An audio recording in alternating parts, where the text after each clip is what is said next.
things.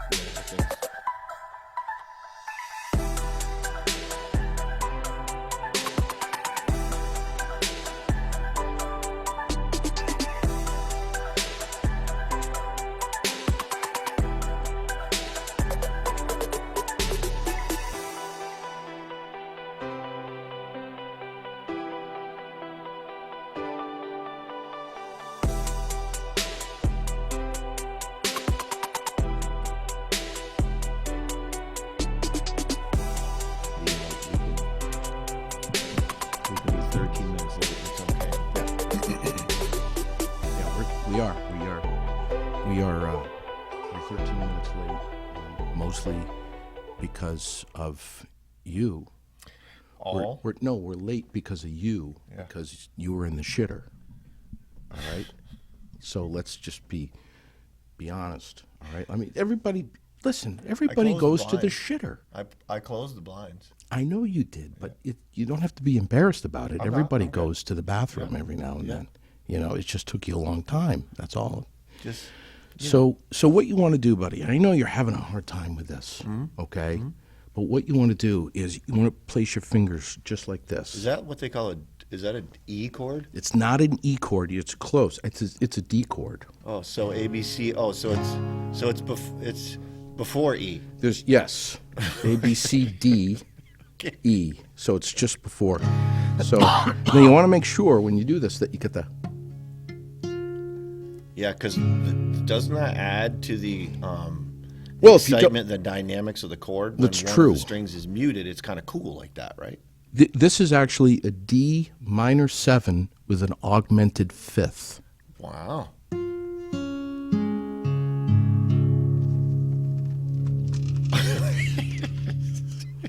So I want you to take that, see if you can do what I just did. I can't. I can already tell you. Just try, buddy. Wait.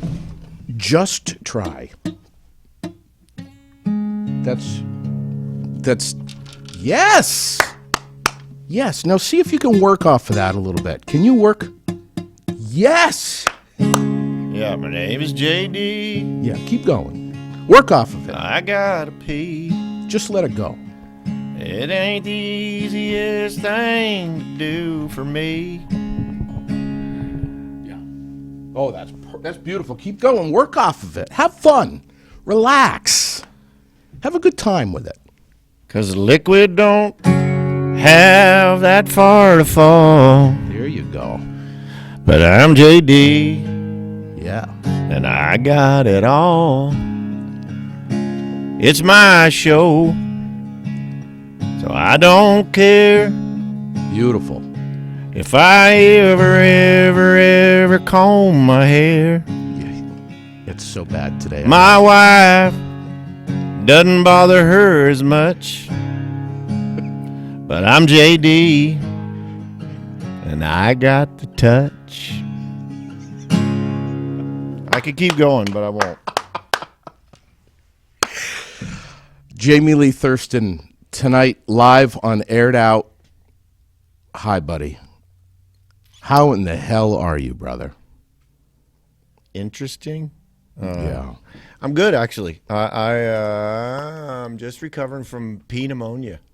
Pneumonia. Not even kidding. Is that like a UTI with pneumonia? Oh, is that pneumonia? What are you talking about? Pneumonia. Oh. Literally, I'm just coming on the backside of it.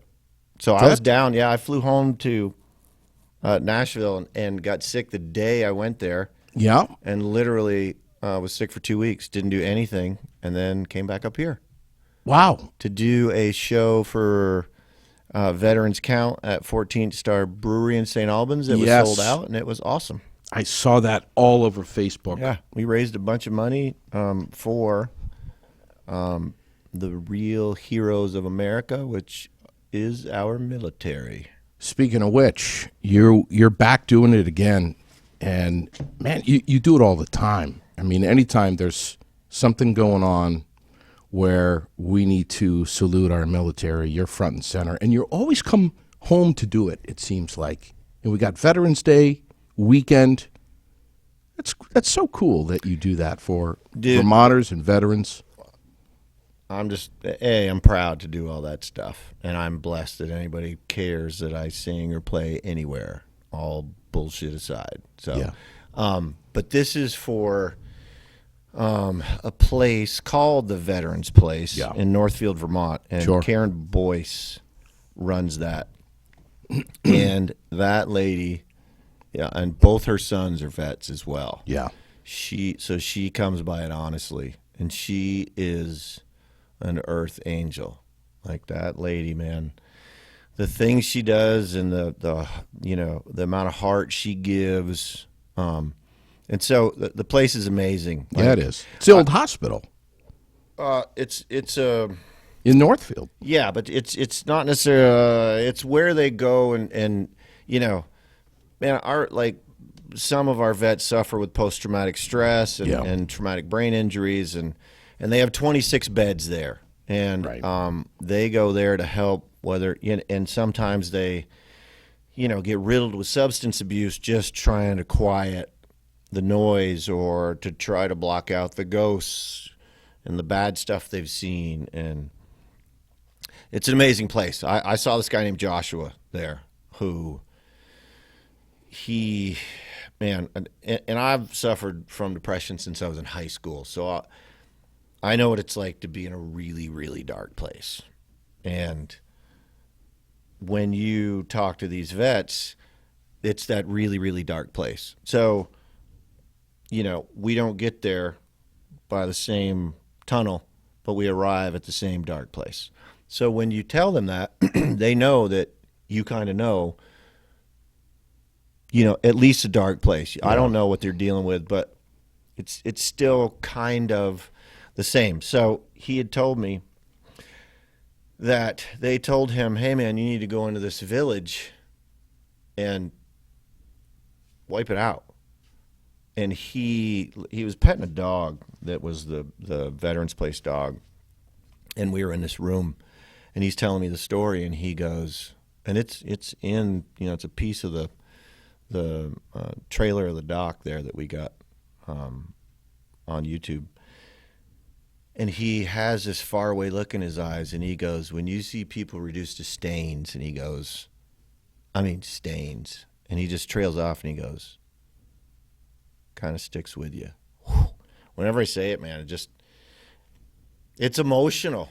Yeah. And so anyways, all that to say, I just am a giant fan and supporter, and I am in awe of our military. And whether you're deployed or not, when you sign on that line, you could be. Great and point. You think of these, men and women that are over there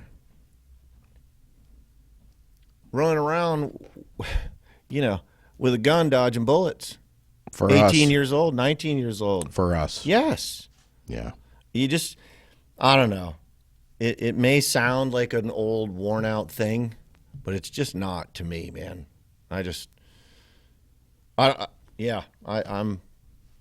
in awe. That's the best I can say. So I don't care who you are. If you ever see a veteran with a hat or anything on their coat that says that they're a veteran, I don't care if you're in Walmart, checkout line, whatever. Thank them. Thank them. Did it the other day. I tried to do it. It was only one time in the airport when I was like, hey, man, thanks for your service. And hey, ma'am, thanks for your service. And I looked around, and they obviously was a whole bunch of them traveling that day because there's like 50 of them. And you're like, okay, not going to get to all of you today. That's just too many to, Yeah. But, and I also, talked with a guy who was in Vietnam. And he said he would literally wake up in the middle of a field in the winter in his underwear and not know how he got there. And hiding. Yeah. Another guy told me that he would get up 3 times a night. So he was deployed, and he said he walked into a building and he heard somebody say, get out. And he spun around and went to go out the door, and a bomb went off. And so obviously he was severely injured. And from that, he'd do perimeter at his house. It was right up here and just outside of Montpelier. And he would do perimeter at his house. He would get up out of his house in the middle of nowhere, do the perimeter, and go back inside. Wait for a couple more hours, do the perimeter. It just blows my mind. The way that our brains fire and wire is so interesting. It's so interesting. It sure is. Wow. I know in here. Oh, it's interesting in here. There's a party going on in there. Is there a party going on in there? Yeah. When is the last time you got 8 solid straight hours of sleep, my man? Good question. Can't remember. No. Yeah. I woke up at 7:18 this morning, and you're trying to tell yourself, like, no, go back to sleep, man. It's all good. It's all good. Because I don't go to sleep until late. That's just the way my body clock is. Yeah. No, go back to sleep, man. It's all good. It's all good. No, yeah. And your mind will go, whoosh, and you're like, whoosh, whoosh. Yeah, I bet. No, man. It's all going to be there in a second. So after you lay there for about 30 minutes, go, okay, enough. Time to start doing stuff. What's it like coming home to... I know this time of year you love coming back home here to the Green Mountain State, which isn't so green right now. It's stick season. But you come home, man, you love just You've seeing seen your me in mom. My favorite get up, my hunting get up, my throwback to the 70s, checkered green and black. Is that the one with the rainbow stripe that's on the shoulder that I've seen from Starsky and Hutch? That's a different one. Oh, that's the... Yeah, that's the one. Yeah, right? Yeah. No, it's a different one. You come home and you it's good to see your folks and your family. I'm blessed. I get to spend a lot of time with my mom. My mom and dad are getting up there. So actually my dad was texting me today. He's all excited because he's just got a new spot in Goshen, Vermont, where he's going to be hunting, and I'll go down and go hunting with him for a few days and spend some time with my dad. And is he off the grid up there? Jimmy T's always off the grid. Jimmy T. He's watching now, of course. Good. Hi, Dad. I'll say hi to you. He's probably laughing. Yeah. Does he ever trim the beard up a little bit and, I don't know. I mean, he used to back in the day. I used to watch him there. I mean, he used to have, hairdressers do it for him. Yeah, right. Or sometimes he would just do it one at a time and clip the split ends. I don't know if he'd smoked weed before and then clip the split ends. Wow. Or if he was, or maybe it was just part of his, early morning routine where he'd have a little coffee and. How do we mention your dad? I mean, where do we begin with that old feller? My God, I mean, I don't think there's. Should there be a book? Oh yeah, I don't think there's a place to begin, and there surely isn't a place to end. Yeah, I mean, just like when he goes out, he will definitely be kicking and scratching for sure, for sure. That whole song I got called "Heaven's Got a Hellraiser." Yeah, that would be one. That's for sure. Yeah, yeah. There'll be a party going on that night, and me too. Yes, might I add? That's true. Hopefully, it'll be a while, but in the grand scheme of things, and the truth is, we don't know, right? Yeah, that's true. Here you are, 28, not married. Single. Single. Yeah, which is a whole lot more than not married. Yeah. Yeah. Right. And I look great for 28. Right? Yes, you do. I should get a shirt that says 28 and great. God. Tell me about Ken Burns and this documentary that just came out on PBS that you kind of were there. It was a Wednesday night, and PBS called me. It was Hump Day. Hump Day is a great day. Actually, that in America, if that's not one of your favorite days, yeah, you have issues. If hump day is not one of your favorite days.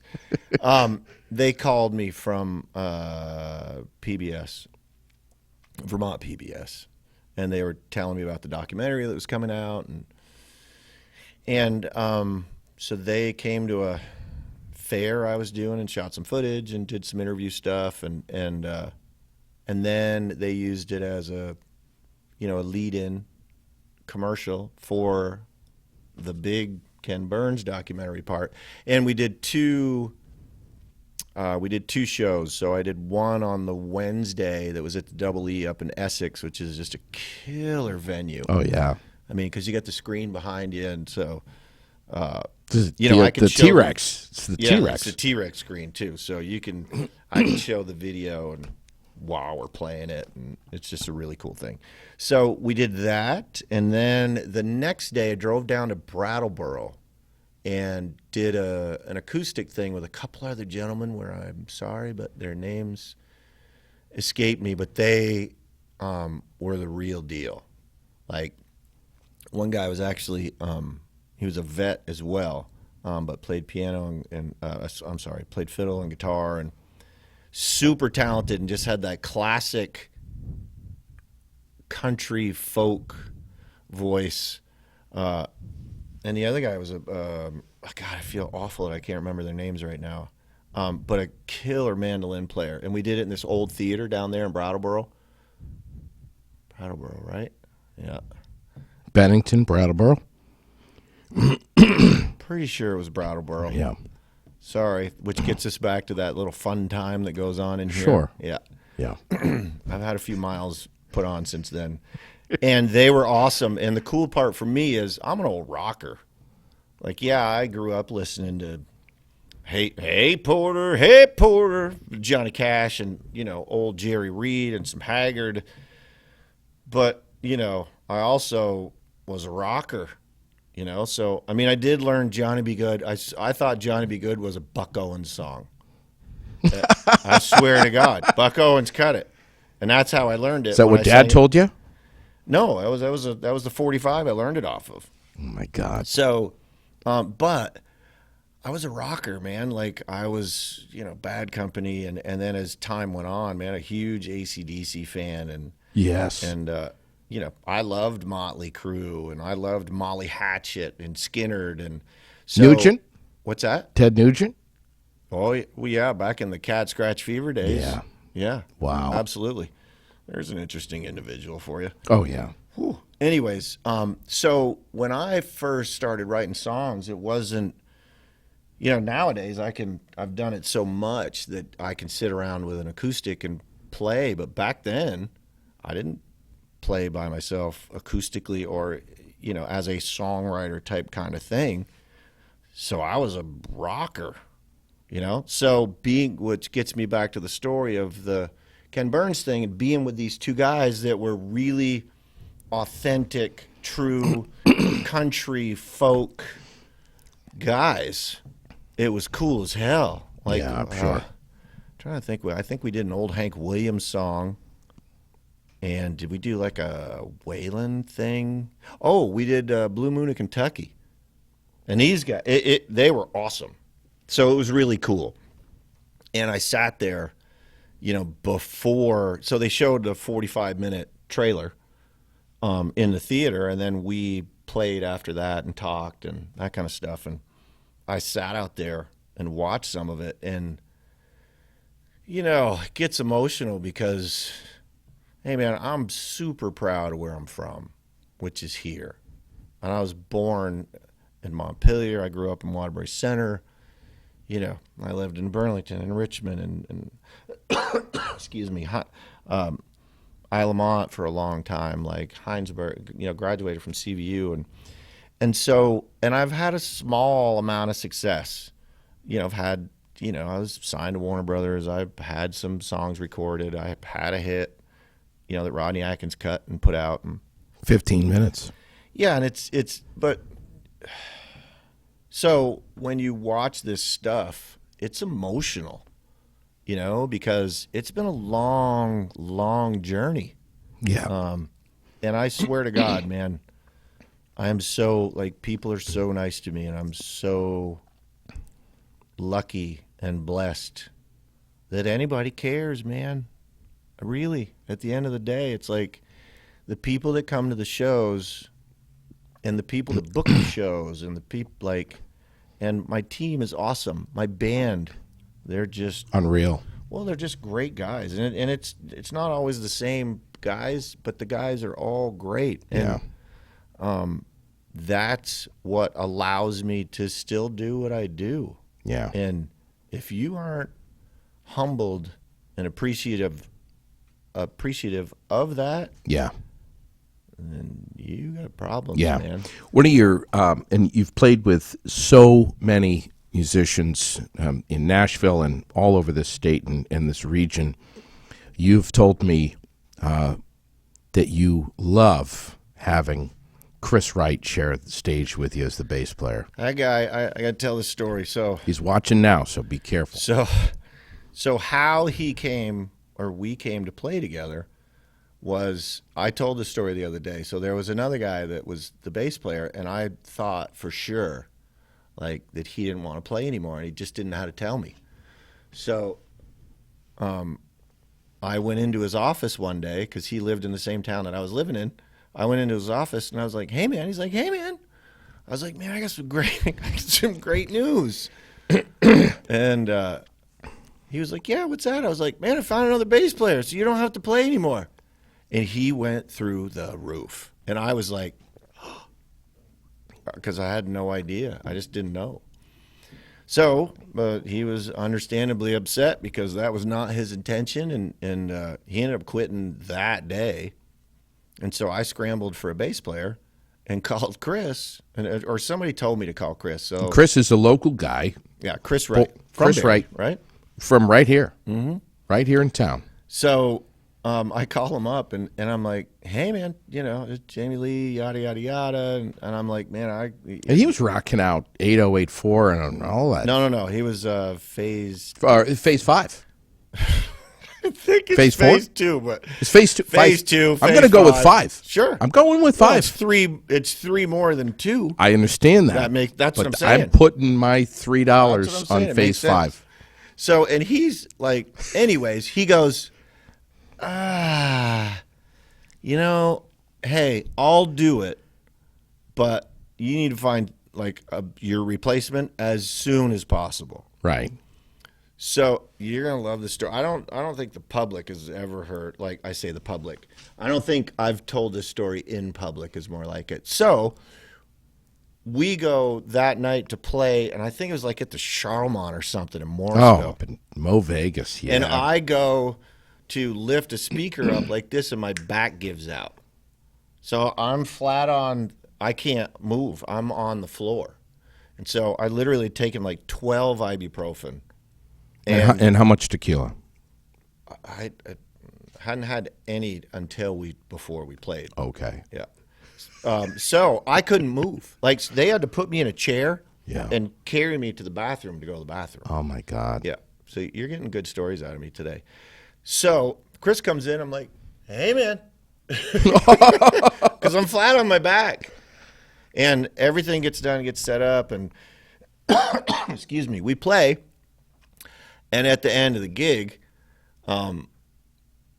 Chris is like, "Hey, who's that other bass player that you got hired?" I was like, "Well, he's just this dude from Canada." And he goes, "Well, do you know his address?"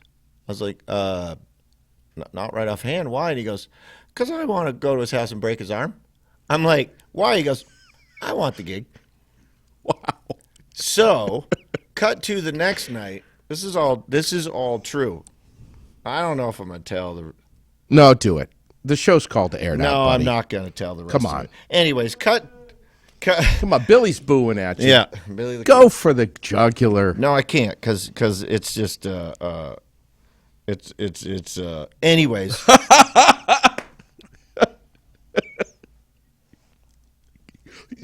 Yeah, I can't. I'm trying to find a way to be able to tell the story without yeah. Anyways, at the end of the day, Chris stayed. So here's a cooler story. So he stayed, and we did a ton of stuff together.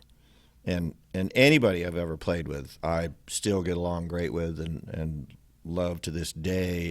And they're like, there's no bad juju. Yeah. So, and I took everybody to L.A. to do a record with this guy named Charlie Midnight, who co-wrote Living in America for James Brown and produced the Doobies and produced Joe Cocker and has written songs for Hilary Duff and a ton of movies and flew everybody out. So for a week, we all, were in his studio and recorded and did. It was my second record, actually. And then we went to Nashville and did a thing, and Chris was there the whole way, right? So, wow. So cut to, I moved to Nashville. I'm playing up here a little, but not much. Mostly writing songs, staying down there, and I met Greg Brown. Excuse me. As soon as I moved there. And Greg Brown produced Travis Tritt's first 5 records, produced, Waylon, Tanya Tucker, Chris Ledoux, and we hit it off right off. And so I started working with him right off. And it took us a couple of years, but we literally, I guess because I was there and I wrote some of the, a bunch of the songs and played, but, him being the great guy that he was and the talented guy and the name that he had, we worked it up to where we had every label in town. And we did, I've done showcases where nobody showed up multiple times. Ouch. I've done a ton of that. But this one, somebody said, "Hey, man, are you signed to Capitol?" And I was like, "Why?" They said, "Because we saw Mike Dungan on his chair going like this." And Mike Dungan is the head of Capitol now, who signed Keith Urban and, on and on and on. So we had done this, I'm sorry, we had this huge showcase we were doing, and we went on, played, and every label was there, and it was everything you want, right? Like, they all want to talk to you, all the publishers, the songwriters, they all want to talk to you, and it's what somebody dreams about, right? And I was like, yeah, man. So I'm passing out shots of tequila. Right. And I go, yeah, man, you want one? And I go like this, and it's Chris. And it was Chris, actually, and his friend Chuck, who still lives here. And Chuck and Chris used to play in Phase 2, which is your Phase 5. Right? So, and I was stunned. And he came down just to support. Like, the guy, you won't find a better friend. Yeah.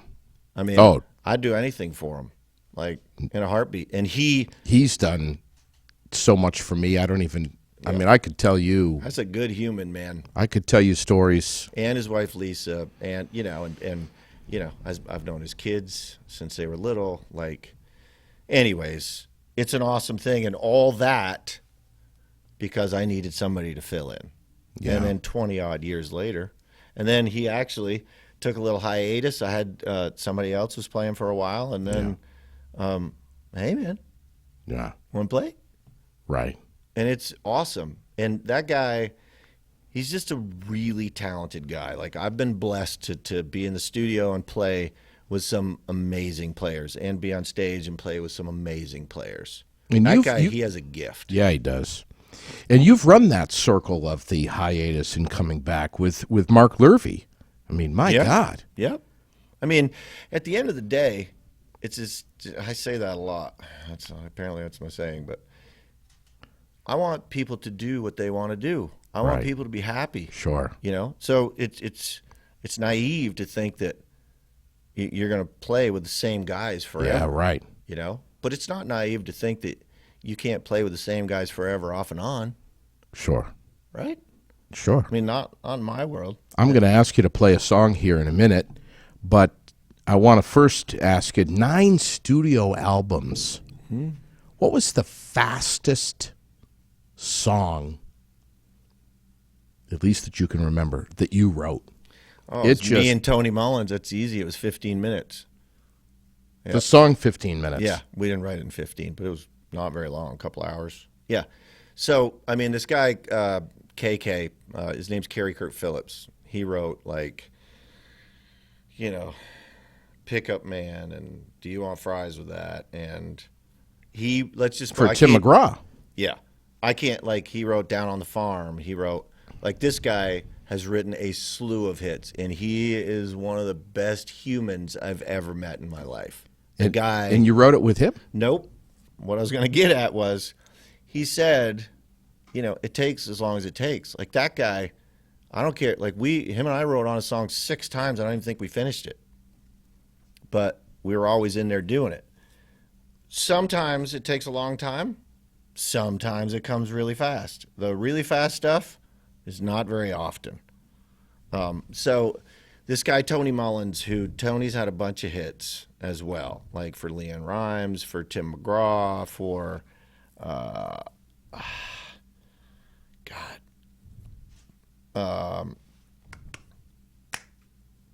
can't think of him right now, but anyways, he's had a slew. And I called him. I was like, hey, man. He's like, hey, man. I'm like, getting ready to come over. And he's like, for what? I'm like, because we're writing today. He's like, I forgot. So we lived on the same side of town. So I was like, well, I mean, I don't have to come over. You still want to write? And he's like, man, I got to leave at like 2:30 or something like that. I'm like, well, whatever. He goes, yeah, well, why don't you just come over anyways? So I go over. And I've got the whole, I gave up smoking, drinking, women's worst 50 minutes of my life, and it's all about, like, my best friend, whose nickname was Roddy, but his real name was Tim Green. When he would get a girlfriend, he would just like, hey man, like, where are we going Friday? He's like, yeah, I don't think I'm going, man. Like, I'm gonna hang tight, which can't blame him. Like, Friday, apparently, when he got a new girlfriend, was his hump day. Friday was his Wednesday. So it all stemmed from that. I got a call. I mean, that's where it came from. And so we literally wrote all in like a couple hours. So good thing I went over. You can say no to me.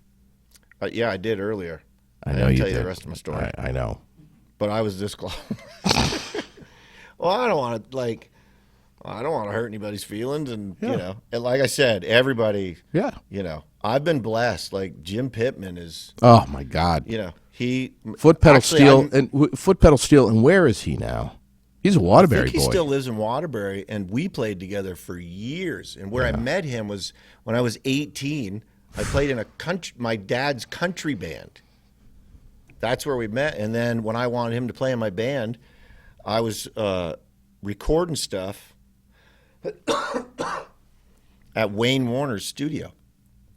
So I took him over this little cassette and was like, hey man, here's what I got going. I'm starting a band. I want you to play. And he's like, I'm in. Okay. Wow. Awesome. Yeah. So, and we ended up, doing like a country showdown or whatever. And we actually went to the finals. I'd been at a bunch of those too. And like, let alone a regional. I couldn't even get out of the local, but this particular year, we won the local, we won the the regional, and then the local, and then some semi-regional, and then you go to another one, which was in Wheeling, West Virginia, and we won that, and then you go to the nationals. Right. So that's what it was. So we had to win like 3 times. And you think back then that every one of those is your only shot. It's, at least I did. Yeah. So you're so nervous and you want to do it so bad and all that stuff. We learn as we go, right? Yeah. Wish I was a little quicker on the draw. Oh, my God. Yeah. I remember out in the parking lot sitting. I love it when it starts with that, buddy. Sitting with your dad, who was playing me a cassette recording of you at age, I want to say 15-ish, some Huckleberry Hideout. So I stole that cassette from your dad, and I have it. and I will sell it back to you so that it never gets broadcast. I'd just post that baby and run with it, pal. Hucklebuck hat out, Hucklebuck hat out. So for people who don't know, what you're referring to is a song on my dad's record. Yes. That was If You Don't Roll the Dice, or Don't, as my dad would say, you don't roll the dice, you never get a 7. And I actually was playing in my own rock band at the time, which is a top 40 band. And, back then you could play 7 nights a week. So we traveled all over, at least East Coast, Northeast, up to Nova Scotia. Wow. And he wanted me to come in and play guitar on a different song. And I'm literally like, I was up all night. Like, I'm in my 20s. Like, it's all about partying and, sure, and chicks and, woo. So I'm in the studio, like, laying on my back. And he said that they were in the studio going, is this going to work? Which gets me back to that thing of we learn as we go, right? Wish I could learn a little quicker. Yeah. You also learned very quickly at one point to not walk away too far from your goal top. Yeah. Well, Dad really, man, I mean, the acting skills alone were outstanding. But the band in general, and so the guy... They stole your guitar. Yeah, so the guy that would play drums, Roger Lange, and the rest of them too, but mostly him and my dad. I was 17, fresh out of high school. Like, I'll tell you a separate story about that. So, and what I would do is, again, it's all about the party, man, and girls. So, right. And learning lessons the hard way. Well, yeah, apparently that's the way I learn the best. Yeah. So I would leave my guitar up, and it's a '69 Gold Top Les Paul. So how I got that was, I had my permit, so I had to be 15 already. So I guess I was turning 16, and my dad. So it's wintertime. We're living in Isle of Mont, and he goes, "Hey, you want to come with me? I got to go pick up a quarter pound of weed in Waitsfield. Yeah. You want to come with me?" He goes, "You can drive. I'm 15. If you'd have told me that I could have drove down the driveway and back, I'd have been in, right? Let alone driving all the way from there." Wait, how much pot was he saying he was buying? A lot. I mean, it wasn't that. I mean, quarter pound. It's not that much. But back then, it was a little different climate than it is now. Sure. So I go, absolutely. So I drive all the way, and it's at the Bluetooth in Sugarbush. Yeah. Well, I'd sang there when I was a kid and played there after that as well in several bands beyond my dad's band. So we walk into we pull in, we walk into the place, and a guy comes, a bartender, I guess. The place was closed at the time, meaning closed during the day. Yeah. It was a functioning bar. And the guy goes, "Oh, Jimmy T." He goes, "Yeah, man, I'll be right back." And he goes in the back and comes back, and he's got this guitar case. And I'm like, "Ooh, man, they got the weed in a guitar case. How cool is that?"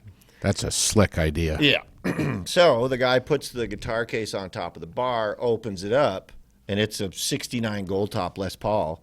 And I'm like, and you don't get it, right? You're expecting weed, and you open it up, and you're like, huh?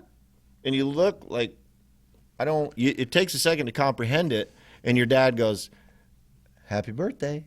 Ooh. Yeah, I mean, that's a hell of a thing.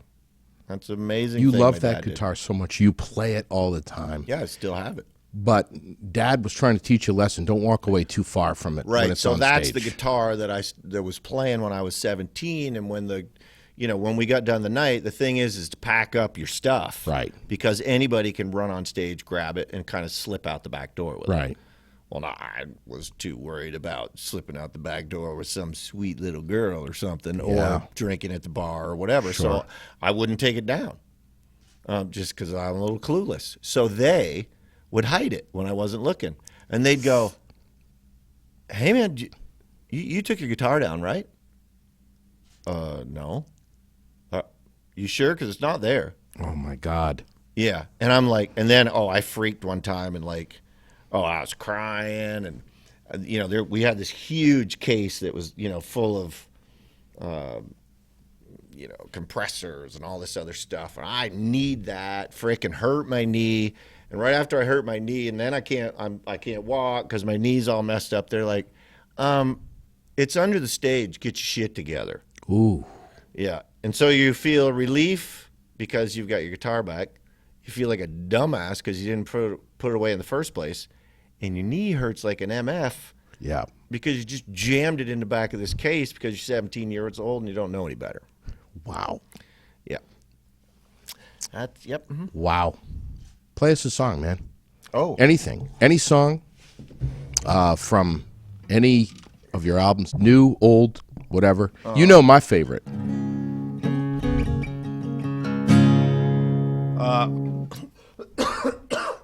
Sorry, but still recovering from my pneumonia. This'll, I don't know how good I can sing right now, but this'll be good for, and we'll send this out to, so it was my girlfriend, a girl I dated's brother had gone to Iraq. And this is a long time, and it was before post-traumatic stress, traumatic brain injury, before people really knew what that was.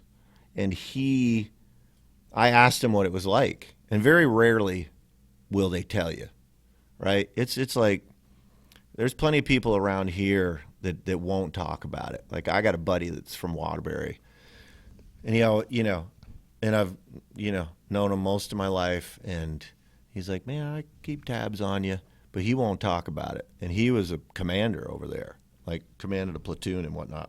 Was in the guards. And my friend said, man, I go, what's it like? And my friend was a medic. And he goes, man, you can't imagine. He goes, first off, it's ridiculously hot all the time. There's sand everywhere. In your eyes. Yeah, it's just everywhere. Yeah. And he said, I'm a medic. And he goes, the things that I've seen, he goes, I can't even begin to tell you. And he goes, and here the tough part is, he goes, once you see them, you can't unsee it. It's there forever. I carried that around for years. And I was writing with a friend of mine, and I was like, hey, man, I want to write this song. And we didn't have a title. Usually we start, I started with 15 minutes. I started with Giving Up Breathing. Most of the time we start with a title. This time we didn't, and I wrote it with this guy named Vip Vipperman. He, had some hits with Trace Adkins and Reba McEntire. And I said, I want to write this song about what it's like when you go there, once you deal with that. When you come back, you're just not the same. Because you can't be. I don't care, none of us are the same. I mean, if anything, the one thing that is constant is nothing stays the same. So, but this is to another level. When you see that stuff, and you have to shoot people, right? And try not to get shot. Or you see your buddy get shot right next to you, and that kind of stuff, just let that sink in for a second. The only thing you can do is try to fathom it. Try being the dude or the girl or lady or whatever, man. Anyways, all that to say, this is the song we wrote.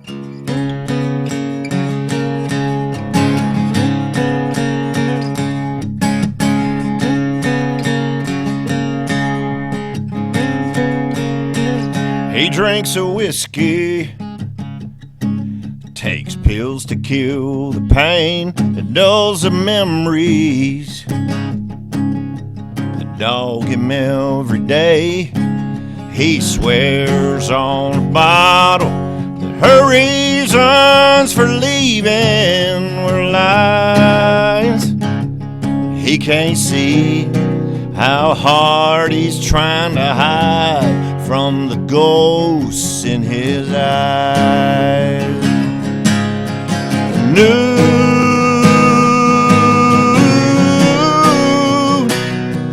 it ain't over.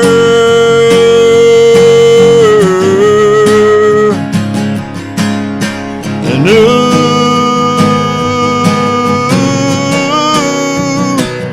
this haunted soldier coming home. Yeah, it's a tug of war and peace is hard to find. He's got demons running wild in his mind, ghosts in his eyes. Came home a hero, medals on his chest, but glory faded. Now all that he has left are the visions of the heartbreaking things he's seen, as he just can't talk about. You can tell the war is still raging on inside by those ghosts in his eyes. And ooh,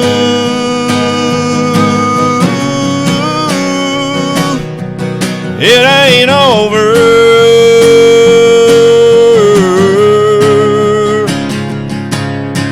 And ooh, for this haunted soldier coming home. Yeah, it's a tug of war and peace is hard to find. He's got demons running wild in his mind, ghosts in his eyes. Yeah, ooh,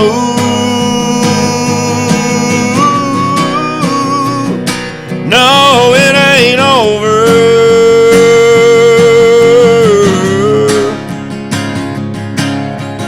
No,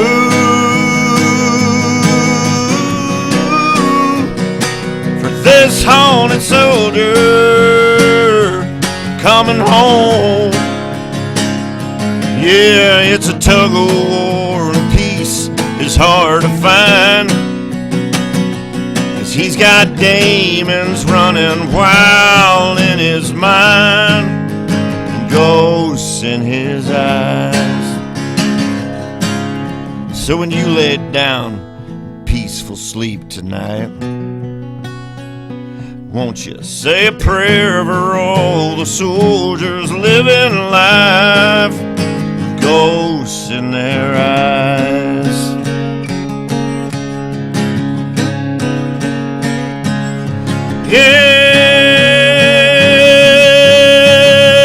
Yeah, yeah.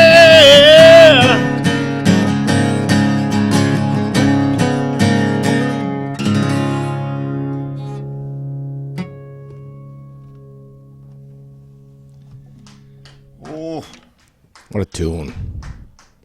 that's hard to be singing that when you're on the back end of some pneumonia. P pneumonia.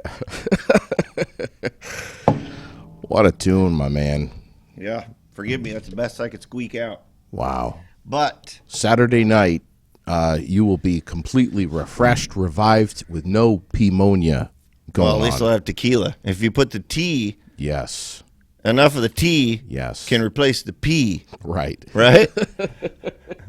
So maybe you'll have T pneumonia. We should say you can get tickets at the door Saturday night at Norwich University, Veterans Day weekend.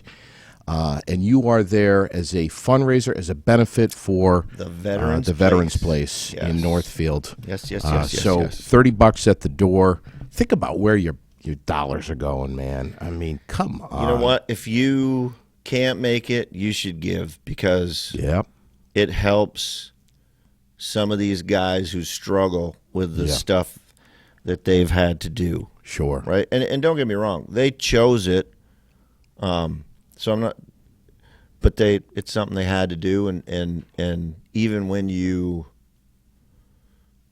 choose things, you don't realize the extent to which it is, right? Yeah. So yeah, they're awesome. Your buddy that jumped a fence to get a flag Oh God. Yeah, not a trip. is a story that I'll never forget. Yeah. Can you do somewhat of an abbreviated? Yeah. How much time we got left? Oh, we got about 10 minutes.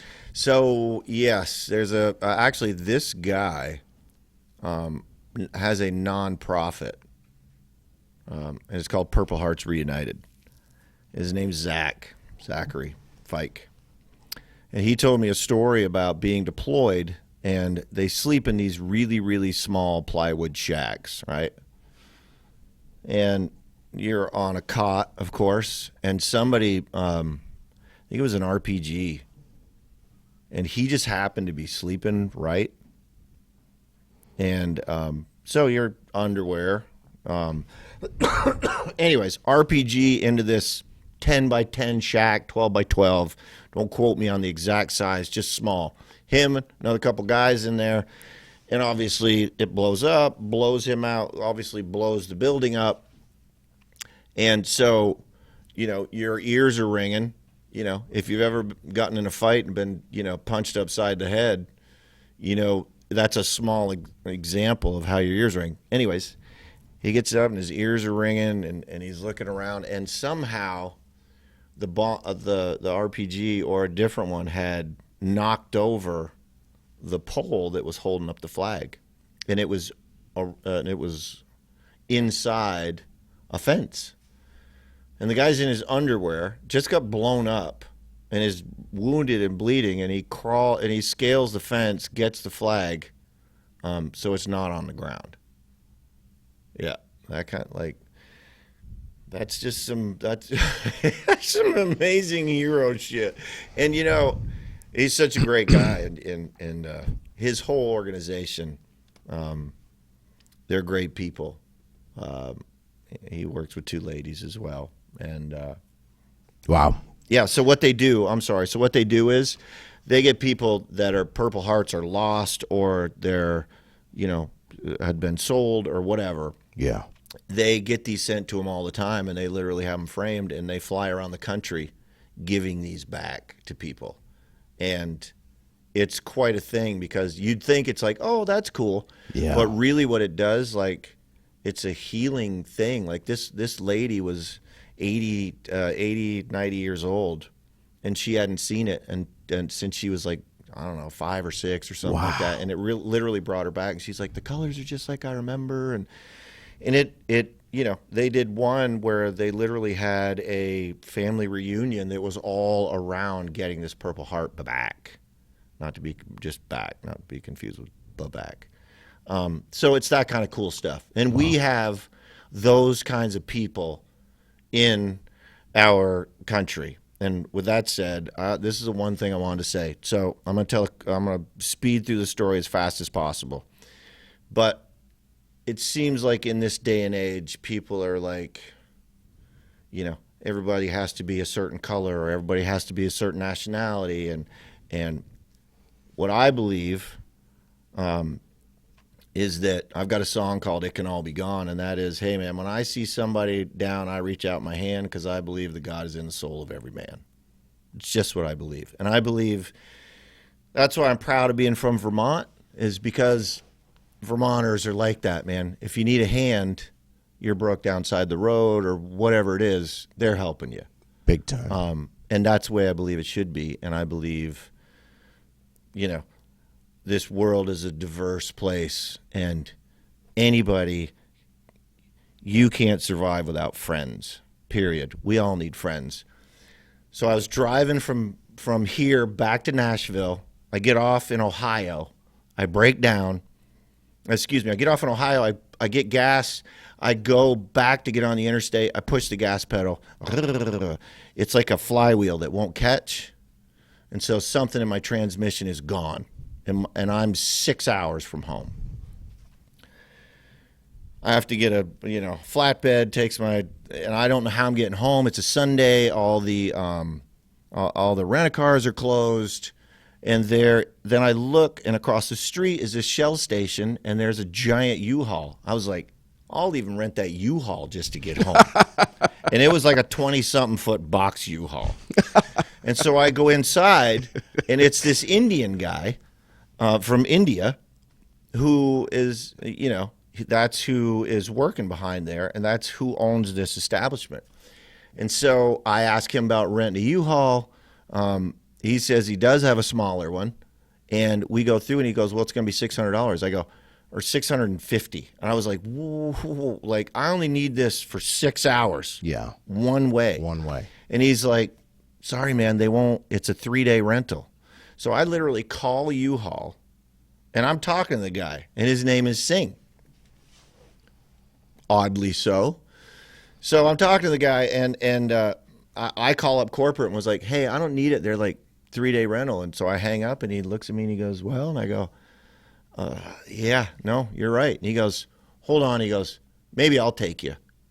He makes a phone call, hangs up the phone and goes, okay, my brother will be here in 20 minutes. I'll bring you. And I was like, I'll give you $200. He goes, yeah, all good, man. He's like, it's not for the money. He said they believe in karma. So they believe you get what you give, right? Wow. This guy's brother gets there in a Prius, and I load my stuff in the back, and I go, why are you doing that? Like, you don't even know me. Like, how? And he goes, I can kind of tell, you seem like a great guy.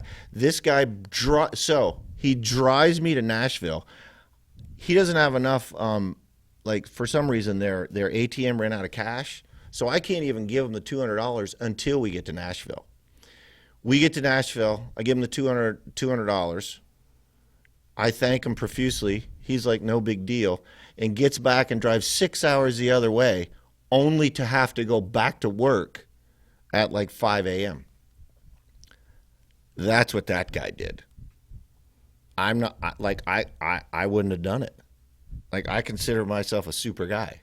So I like telling that story because at the end of the day, man, people are people. And be nice, man. We all need friends. We're all on this planet together. Like, there's different people, different countries, different whatever it is. People are people. At the end of the day, I don't care what color your skin is. I don't care where you're from. Because here's my thing. I'd like to set up all the nationalities up on a white piece of paper that we stand on, like 6 feet, and then prick everybody's finger and have them put a drop of blood in front of where they're standing, and then have everybody leave, and then have people tell me who's who. And you can't. So, anyways. Profound, my man. Saturday night, you're going to be rocking the place. Doors open at 6, show starts at 8. Norwich University. Yeah, and I can't wait to play, and it's an honor. My buddy, my good friend and photographer, Sal Crescenti's going to be photographing. Shooting some photos. Getting some photos. I told him it's going to be rough, and he goes, oh, man. I go, are you sure you can get some good photos? Yeah, man, it's me. I'm like, all right. I'm in like Flynn. It's going to be a hell of a time. Dude, I got to say get your tickets at the door if you can't get them before then. Just get them right there at the door. I'm sorry cutting in, and you've been a bro for so long, and you're such a great guy. Thank you, buddy. I'm not just saying it. It's the truth. You're a super dude. And I'm proud to know you and proud to call you. Speaking of friends, proud to call you one of them. I'm proud to call you one as well, and I'll never forget when I first moved to Waterbury. And I was laying in bed on a hot summer night, had the windows open, and I heard this loud music coming out of a bar. Thirsty Turtle, to be exact. Thirsty Turtle that my dad and my cousin owned. Whew. That was yeah. That was back in the early 90s when I had moved to Waterbury, and it was so good that I remember saying, you know what? I know it's 11 o'clock, but I'm going to get up and I'm going to go find out who the hell that guy is. And I walked to the Thirsty Turtle and went in there. And I walked in at like 11:15, 11:30, and they're like, yeah, $10 cover. I'm like, dude, it's so late. Are you kidding me? You're going to charge me with a cover? And he's like, Jamie Lee Thurston. So I paid the cover just so I could go in and catch. They should have paid you. I just wanted to catch the next 6 hours of the show. So, hey, that's when Chris and probably Jim Pittman were playing too. Yeah, Either that or Mike Green. No, was playing Pittman bass was then. on foot pedal steel. He was amazing. And I'm so blessed and so grateful that I did that. We became friends. We've been friends ever since. We've been on the radio a gazillion times together. Thank you for coming back for another appearance here on Aired Out. So hard to talk through an hour, isn't it? Oh my God! And then you almost insult me by saying, "What are we going to talk about?" What do you mean? What are we going to talk about, buddy? Don't ever ask me that question funny? again. So I can sing and play and think of something totally different at the same time, which means I can talk and think of something totally different at the same time, which gets me back into. I told this guy once, I go, "Dude, you're not right," and he goes, "You ought to be in here." So that's what that's like. So I was thinking through this, and I'm like, yeah, I can't believe I said that, because now I'm like, well, I want to tell him this, I want to tell him that, I want to tell him this. So, well, next time you come back, we'll do a 2-hour podcast. That would be frightening. Possibly 3. You know, I keep telling Dan Dubonnet from WOKO that I want to get on the air in the mornings, and I want to do one of those how many shots it takes for you to get over the line. Yeah. Yeah. I want to do that. You want to do it here? Why don't you do it here sometime? Come on in. We'll make you the guinea pig. You know I brought the tequila last time. No tequila this time, buddy.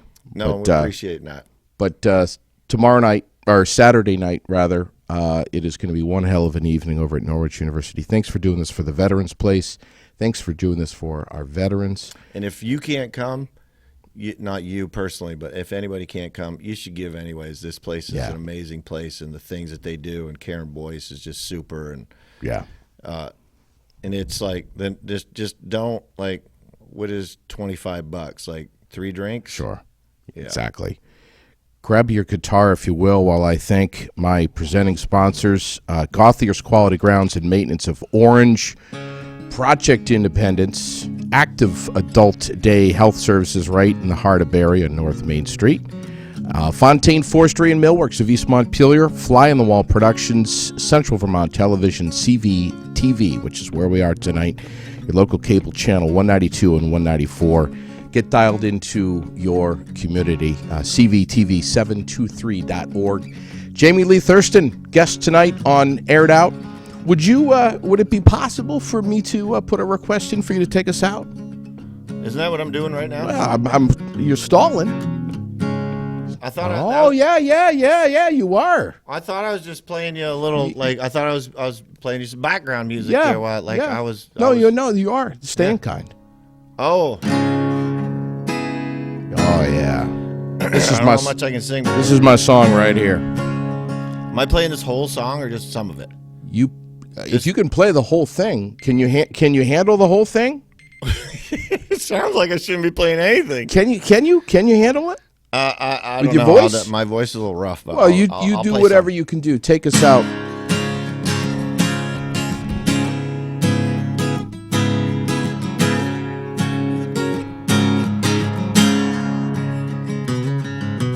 Broke down tractor on 50 acres of dry and rocky ground.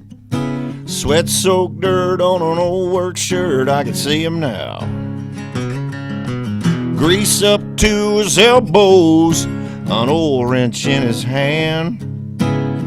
Most folks would be gone by now, but Daddy wasn't that kind of man. So here's to the ones just won't run. Stand their ground, stick to their guns. In this walk-away world, they still walk the line.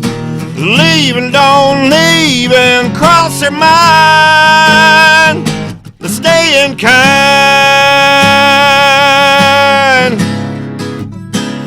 Whoa.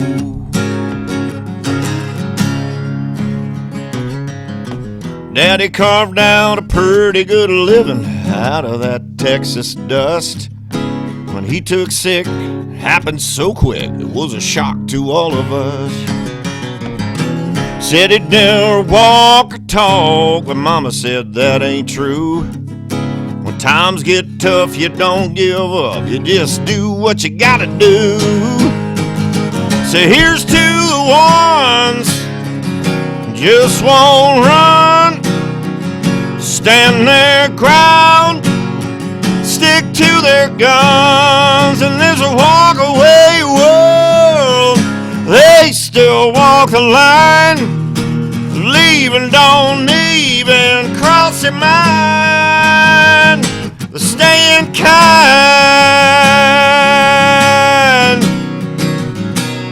yeah.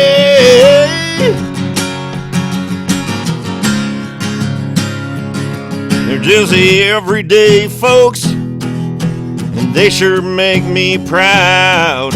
The kind of people that this country's leaning on right now.